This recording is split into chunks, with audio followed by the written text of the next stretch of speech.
እናንተና እኔ በቀን በቤታችን 5 አደገኛ ነገሮችን እናከናውናለን። ከሚያስከትሉት የጤና አደጋዎች መካከል የጽንስ መቋረጥ፣ በወንዶች ላይ ደግሞ የስፐርም መጠን መቀነስ፣ በተለይ ደግሞ የህፃናትን አእምሮ እድገት መግታት፣ ከዛም ባስ ሲል ደግሞ የካንሰር በሽታ እስከ ማምጣት የሚደርሱ አደገኛ ነገሮች ናቸው። እነዚህን አደገኛ ነገሮች ከነ መፍትሄዎቻቸው በዚህ ቪዲዮ ነግራችኋለሁ። ወደ መጀመሪያው ሳልፍ እንግዲህ ብታምኑም ባታምኑም ጥርሳችንን ስንቦርሽ በከፊል የምንቦርሸው በሽንት ቤት ውሃ ነው። ይህንን ምናልባት ስትሰሙ በጣም እንግዳ የሚሆንባችሁና ለመቀበል ሊከብዳችሁ ይችላል። ላስረዳችሁ። የብዙዎቻችን ሽንት ቤት ምን እንደሚመስል ያው እናውቃለን። ሽንት ቤታችን ውስጥ ራሱ ሽንት ቤቱ አለ። ከዛ በተጨማሪ የጥርስ ብሩሽ፣ ሳሙናዎች፣ ፎጣዎቻችን፣ መዋቢያዎቻችን ወስተረፈ ይገኛሉ እና ሽንት ቤት እንጠቀማለን። ከዛ በኋላ ውሃ መልቀቂያዋን እንለቅና እጃችንን ታጥበን እንወጣለን። ይሄ በጣም የሚገርማችሁ ከፍተኛ የጤና ጠንቅ የሆነ ነገር ነው። የኮሎራዶ ዩኒቨርሲቲ ሳይንቲስቶች ያደረጉትን እጅግ የሚደንቅ ጥናት ልንገራችሁ። በ2022 አካባቢ ነው፣ የዛሬ 3-4 ዓመት አካባቢ ማለት ነው። እንደ ማንኛውም የተለመደ ሽንት ቤቱ ውስጥ ግሪን ሌዘር የሚባል ብርሃን አለ። ያንን ብርሃን ገጠሙና የተለያዩ ካሜራዎችን በሽንት ቤት ውስጥ አስቀመጡ ማለት ነው። ከዛ በኋላ ሰዎች እዛ ሽንት ቤት ውስጥ እንዲጸዳዱ አደረጉና ውሃ መልቀቂያዋን ጫን ብለውት ውሃው ተለቀቀ ማለት ነው። ውሃው በተለቀቀ ጊዜ በካሜራ ውስጥ ያገኙት ነገር ምንድን ነው? ሽንት ቤት ውስጥ ካለው ቆሻሻ በጣም በሚገርማችሁ ሁኔታ እጅግ በዛ ያሉ ፓርቲክሎች ወይም ጥቃቅን ነገሮች እስከ 2 ሜትር ድረስ ወደ ላይ በመውጣት ከዛ በኋላ ወደ ታች ተመልሶ እዛ አካባቢ ባሉ ነገሮች ላይ ያርፋል ማለት ነው። ተመልሰው ሲያርፉ የሚያርፉት የጥርስ ብሩሾቻችን ላይና ፎጣዎቻችን ላይ። የኮሎራዶ ዩኒቨርሲቲ ሳይንቲስቶች ምንድነው ያስቀመጧቸው መፍትሄዎች? ሁላችንም ልናስባቸው የምንችላቸው ናቸው። አንደኛ፣ የጥርስ ሳሙናዎቻችንን፣ ብሩሾቻችንን፣ ፎጣዎቻችንን ሽንት ቤት አካባቢ በፍጹም ማስቀመጥ የለብንም። ከዛ በተጨማሪ ደግሞ ሽንት ቤት ከተጠቀምን በኋላ ውሃ ከመልቀቃችን በፊት የሽንት ቤቱን ክዳን መክደን ያስፈልገናል። ይህንን ከሰማችሁ በኋላ እርግጠኛ ነኝ የሽንት ቤታችሁን ክዳን መክደን ትጀምራላችሁ። ነገር ግን ከአሁን በፊት አድርጋችሁት የማታውቁት ነገር ስለሆነ ትረሱታላችሁ፣ እንደዚሁ ትለቁታላችሁ። ቀስ እያላችሁ ግን ትለምዱታላችሁ። ወደ ሁለተኛው ለጤና ጠንቅ የሆነው ነገር ስናልፍ ደግሞ እንግዲህ ብዙዎቻችን የአፍ መታጠቢያ ወይም ማውዝ ዎሽ ልንጠቀም እንችላለን። ብታምኑም ባታምኑም እዚህ ቪዲዮ ላይ የምታዩት ማውዝ ዎሽ ወይም የአፍ መታጠቢያ ለስትሮክ ወይም ደግሞ ለደም ግፊት በሽታ አሳልፎ ሊሰጠን ይችላል። ምክንያቱም አስረዳችኋለሁ። ብዙዎቻችን የአፍ ጠረንን ለመቀየር ወይም ለማስተካከል ሊሆን ይችላል ማውዝ ዎሽን እንጠቀማለን ወይም ብዙ ሰው ይጠቀማል። ነገር ግን አንድ ማወቅ ያለባችሁ ነገር ምንድነው? አብዛኞቹ የአፍ መታጠቢያዎች ወይም ማውዝ ዎሾች በውስጣቸው አልኮል ይይዛሉ። አልኮል የሚይዙበት ዋና ምክንያት ደግሞ የአፋችን ጠረን አንዱ መጥፎ እንዲሆን የሚያደርጉት ባክቴሪያዎች ናቸው እና ማውዞች ስንጠቀም በማውዞች ውስጥ ያለው አልኮሆል አፋችን ውስጥ ያሉትን ባክቴሪያዎች ስለሚገላቸው በዛው መጥፎ የአፋችን ጠረን ያው ይቀንሳል ነው። ነገር ግን የሚገለው ለአፋችን መጥፎ ጠረን ምክንያት የሆኑትን ባክቴሪያዎች ብቻ አይደለም። ጤነኞቹና እጅግ አስፈላጊ የሆኑትንም የአፋችንን ባክቴሪያዎች ጭምር ነው። እነዚህ ባክቴሪያዎች ምን ያደርጋሉ መሰላችሁ? ለምሳሌ ቀይ ስር ስንበላ፣ ጎመን ስንበላ፣ ሰላጣ ስንበላ ናይትሬት የሚባል እጅግ አስፈላጊ የሆነ ንጥረ ነገር አሉ። እነዚህ መልካም ባክቴሪያዎች ይሄንን ናይትሬት የሚባል ነገር ይወስዱና ወደ ናይትሪክ ኦክሳይድ ወደ ተባለ ነገር ይቀይሩታል። ይሄ ናይትሪክ ኦክሳይድ ደግሞ የደም ቧንቧዎቻችንን በመለጠጥ ወይም በማስፋት የደም ግፊት እንዳይዘን ወይም ከዛ ደግሞ ባስ ሲል ስትሮክ እንዳያጠቃን በከፍተኛ ደረጃ ይከላከላል ማለት። ነገር ግን አፋችን ውስጥ ያሉት እነዚህ መልካም ባክቴሪያዎች በዚህ በአፍ መታጠቢያ ወይም በማውዝወሹ የተነሳ ስለሚሞቱ በውስጣችን ያለው የናይትሪክ ኦክሳይድ መጠን በእጅጉ ያንሳል ማለት ነው። ስለዚህ ለደም ግፊት በሽታ ወይም ለስትሮክ በሽታ ልንጋለጥ እንችላለን ማለት ነው። ስለዚህ ማውዝወሽ መጠቀም አቁሙና ጥርሳችሁን በትክክል መቦረሽ ጀምሩ። በሶስተኝነት የምነግራችሁ በቤት ውስጥ የምናደርገው ነገር ደግሞ ከዚሁ ጋር የሚገናኝ የጥርስ አቦራረሻችንን በተመለከተ ነው። ጥርሳችንን መቦረሽ ስንጀምር የተማርንበት መንገድ በጣም ትክክል ያልሆነ መንገድ ነው።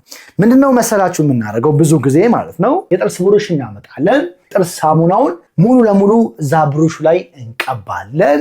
ከዛ በኋላ ጥርሳችንን እንቦርሻለን። እንደዚህ እያደረግን በዚህ ጋም እንደዚህ እንቦርሻለን፣ በጎንም እንደዚህ እንቦርሻለን። ከዛ ከውስጥ እንቦርሽና አፋችንን ተለቃልቀን ያው እንጨርሳለን ማለት ነው። ይሄ በከፍተኛ ደረጃ ጥርሳችንን የሚጎዳ ልምድ ነው። ከራሴ ታሪክ አንድ የማጋራችሁ ነገር አለ ማለት ነው። እና በፊት ጥርሴ እንደው የተለየ ነጭ አይደለም፣ ግን ኖርማል የሆነ ነጭ ነው። ነገር ግን ከሆነ ጊዜ በኋላ የተወሰነ ቢጫ ነገር የመሆን ወይም የመወየብ ነገር ማየት ጀመርኩኝ ማለት ነው። እና ኦኬ ጥርሴ ቢጫ መሆን ጀምሯል ማለት ነው ምናምን ብዬ በደንብ አድርጌ ጥርሴን መቦረሽ ጀመርኩኝ ማለት ነው። ጥርሴን ስቦርሽ እንደዛ ለተወሰኑ ቀናቶች ጥርሴ ፏ ይላል ምናምን ጽድት ይላል። ከሳምንት በኋላ ምናምን እንደዚህ ጥርሴን በደንብ አስተውዬ ሳየው አሁንም ተመልሶ ቢጫ ነገር ይሆናል ማለት ነው። ተመሳሳይ ነገር አደርጋለሁ። ጫን ብዬ በኃይል እቦርሻለሁ። አሁንም እንደዚሁ ከ5-6 ቀን በኋላ ተመልሼ ሳየው አሁንም ጥርሴ ቢጫ ይሆናል ወይ ደግሞ ይወይባል ማለት ነው። ጥርሴን በሚገባ እየቦረሽኩኝ ነገር ግን ከጊዜ ወደ ጊዜ ቢጫ እየሆነ የሚሄደው ለምንድን ነው ብዬ ያው ማየት ማንበብ ጀመርኩኝ ማለት ነው። ከዛ በኋላ ምን ሆኖ አገኘሁት መሰላችሁ? የላይኛው የጥርሳችን ክፍል ኢናሜል ይባላል። ይሄ የጥርሳችን ክፍል በተፈጥሮ ነጭ ነው። ከዛ ቀጥሎ ደግሞ ያለው የጥርሳችን ክፍል ዴንቲን ይባላል ማለት ነው። እና ዴንቲኑ ደግሞ ቢጫ ነው። ስለዚህ ጥርሴን ስቦርሽ ቅድም እንዳልኳችሁ በጣም በኃይል እየቦረሽኩኝ ስለመጣሁኝ የላይኛውን ነጩን ክፍል እየጎዳሁት ውስጥ ያለው ዴንቲኑ ቢጫው ለካ ወደ ውጪ ይወጣል። በእኔ አእምሮ ጥርሴን እያስተካከልኩ አሪፍ እያረኩ ነው። ነገር ግን በተመሳሳይ ጊዜ ጥርሴን በሚገርም ሁኔታ እየጎዳሁት ነው ማለት። ይሄ ትክክለኛ የኔ ታሪክ ነው። ከዛ በኋላ ትክክለኛ የሆነ አቦራረሽ መከተል ጀመርኩኝ። ትክክለኛ የሆነ የጥርስ አቦራረሽ ምን አይነት ነው? አንደኛ የምትጠቀሙት የጥርስ ሳሙና ብዙ መሆን የለበትም። ብዙ ጊዜ እንደሚባለው አተር የምታክል ከሆነች በቂ ነው። ሁለተኛ የምትጠቀሙት ብሩሽ ሃርድ መሆን የለበትም፣ ሶፍት መሆን አለበት። ሶስተኛ ጥርሳችሁን ስትቦርሹ የመቧጨር አቦራረሽ የሚባለው አይነት አቦራረሽ ማለትም እንደዚህ ማለት ነው። እንደዚህ ምን ቦርሸው ሳይሆን የላይኛውን ጥርሳችንን ስንቦርሽ ብሩሹን 45 ዲግሪ ትንሽ ዞር እናደርገውና ከዛ በኋላ ጥርሳችንን በክብ ሁኔታ ወይም ሰርኪላር ሞሽን በሚሉት ማለት ነው እንደዚህ እያደረግን እንቦርሻለን ማለት። ጥርሳችንን በአጠቃላይ ከ2 ደቂቃ እስከ 3 ደቂቃ መቦረሽ አለብን። አፋችን ውስጥ ካለው ቆሻሻ በመቦረሽ የምናስወግደው 60% ያህል ብቻ ነው። 40% ይቀራል። ያንን ማስወገድ የምንችለው በስቴኪኒ አይነት ነገሮች መጀመሪያ ከመቦረሻችን በፊት ማለት ነው። እነዛ ነገሮች እናወጣና ከዛ ጥርሳችንን ያው እንቦርሻለን ማለት ነው። አሁን በነገርኳችሁ ማለት በድሮ መልክ ስትቦርሹ በዚህ መልኩ ማለት ነው ጥርሳችሁ ቢጫ ብቻ መሆኑ አይደለም። ጋም ሪሴሽን የሚባል ወይም የድድ መሸሽ የሚባል ችግር ያመጣል። ያ ምንድነው አደጋው መሰላችሁ? ቀዝቃዛ ወይም ሞቅ ውሃ ነገር ስንጠቀም በከፍተኛ ደረጃ ይነዝረናል፣ ሴንሲቲቭ ይሆናል ማለት ነው። ከዛም ደግሞ ባስ ሲል ያው ለጥርስ መነቀል አደጋ ያመጣል ማለት ነው። በዚህ መንገድ ጥርሳችሁን በመቦረሽ ቅድም እንዳልኳችሁ ያንን ማውዞሽ መጠቀም አይጠበቅባችሁም። አሁን ባልኳችሁ መንገድ በማድረጋችሁ የጥርሳችሁን ጤንነት በሚገባ ትጠብቃላችሁ ማለት ነው። ወደ አራተኛው በቀን በቀን በቤታችን የምናደርገው አደገኛ ነገር ደግሞ ስንመጣ የሞቁ ምግቦችን ዳቦ፣ እንጀራ፣ ቂጣ፣ ጢብኛ የተለያዩ ምግቦችን በላስቲክ ጠቅልሎ ማስቀመጥ ወይም ደግሞ በፕላስቲክ አድርጎ ማይክሮዌቭ ውስጥ አስገብቶ ማሞቅ፣ ፕላስቲክነት ባላቸው ነገሮች ማማሰል ወይም ደግሞ ምግቦችን መገልበጥ ወዘተረፈ ለካንሰርና ለተለያዩ በሽታዎች ሊያጋልጥ ይችላል። ይሄ ተራ ወሬ ሳይሆን በሳይንስ የተደገፈ ኮንክሪት የሆነ መረጃ ነው። ላስቲኮች ወይም አጠቃላይ ፕላስቲክ ነገሮች ሲሰሩ የሚሰሩባቸው ዋና መሰረታዊ ንጥረ ነገሮች ከነዛ ውስጥ BPA አንዱ ነው።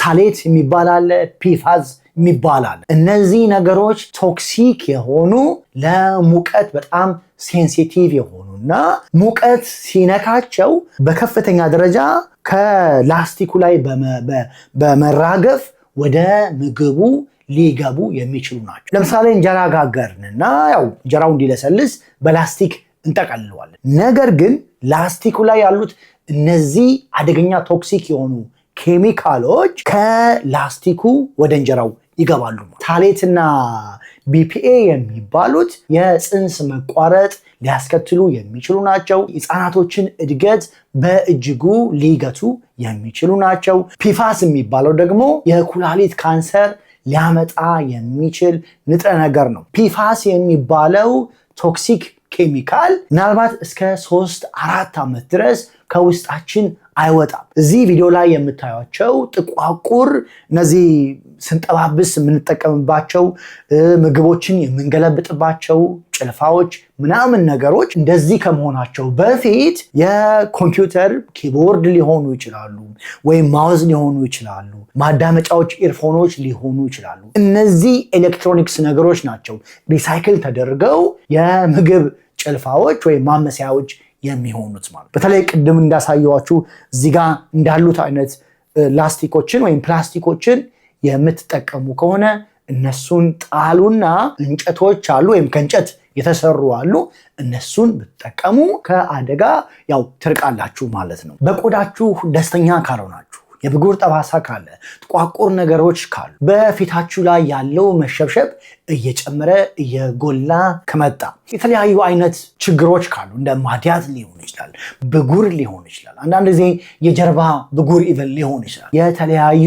አይነት የቆዳ እክሎች ችግሮች ካሉ ወይም ደግሞ ፊታችሁን ትንሽ ፏ ማድረግ ጽድት ማድረግ የምትፈልጉ ከሆነ ብዙ ቦታ መሄድ ሳይጠበቅባችሁ መኪና መንዳት ሳይጠበቅባችሁ በቤታችሁ 45 ደቂቃ ከኔ ጋር በመገናኘት የሚያስፈልጓችሁን ነገር አብረን እየተነጋገርን ማዘጋጀት እንችላለን። ከስር የዋትሳፕ እና የቴሌግራም ቁጥር ያለ ዛሬውኑ ቡክ አድርጉና ፊታችሁን ጽድት አድርጉት። ወደ አምስተኛውና መጨረሻው ስናልፍ ነስር ሲነስረን አፍንጫችን ሲደማ ዘውትር እንደምናደርገው እንደዚህ አፍንጫችንን ይዞ ወደኋላ ማጋደል ከፍተኛ አደጋ ሊያመጣብን ይችላል። አንድ ሰው አፍንጫው ሲደማ አፍንጫችንን እንደዚህ እንደያዝን ጥጥ እንወትፍና ወደኋላ እናጋድላለን ማለት ነው። ያንን የምናደርገው ምንድነው?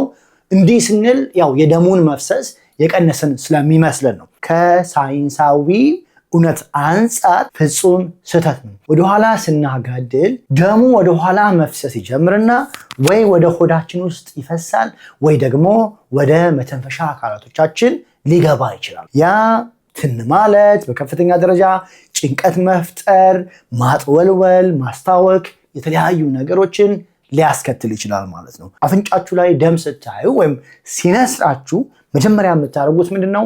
ያን ቦታ ትይዛላችሁ በደንብ አድርጋችሁ። ከዛ የተወሰነ ወደፊት ትንሽ ጋደል ትላላችሁ ማለት። ቆመ አልቆመ ብላችሁ እያነሳችሁ ማየት አይጠበቅባችሁም። 10 ደቂቃ ትጠብቃላችሁ። ከዛ በኋላ ደሙ ይቆማል ማለት ነው። ቦታውን በደንብ አድርጎ ቆንጥጦ ተጭኖ አፍኖ መያዝ ትልቁና ዋናው መፍትሄ ነው ማለት ነው። ዘወትር እንደምለው የሰብስክራይብ ምልክቷ እዛ አካባቢ ያለች እሷን ትጫኑና ቤተሰባችን ሁኑ። ቴሌግራምና ፌስቡክም እንደዚሁ አለን። እነዚህንም በመቀላቀል የቤተሰባችን አባል ሁኑ። ኢትዮጵያ ለምትገኙ ደግሞ የተለያዩ የቆዳ መንከባከቢያ ምርቶች አሉ። ኮላጅን አለ፣ ክሬቲን አለ። የምትፈልጓቸው ነገሮች ኢትዮጵያ አሉ። ከስር በማስቀምጠው ቁጥር ደውሉና ያው የምትፈልጉትን ነገር ውሰዱ ማለት ነው። ለዛሬ ያስኩላችሁ እነዚህ ይመስላሉ። ስላዳመጣችሁኝ በጣም አድርጌ አመሰግናለሁ። ቻው።